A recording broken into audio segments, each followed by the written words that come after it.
3 strikes to end the fight. In this video, I'm going to be using a knife hand strike.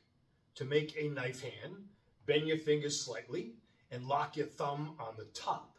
Not on the inside, but on the top. The striking area is here.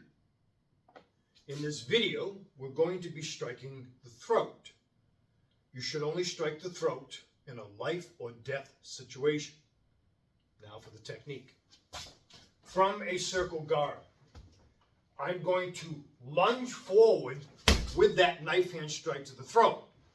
From point of origin to the throat.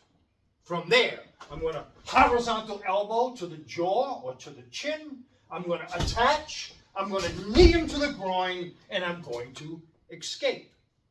One more time.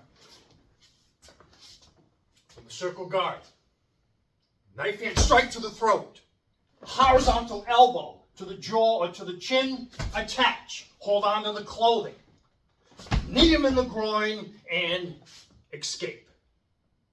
But you have to practice, practice, practice.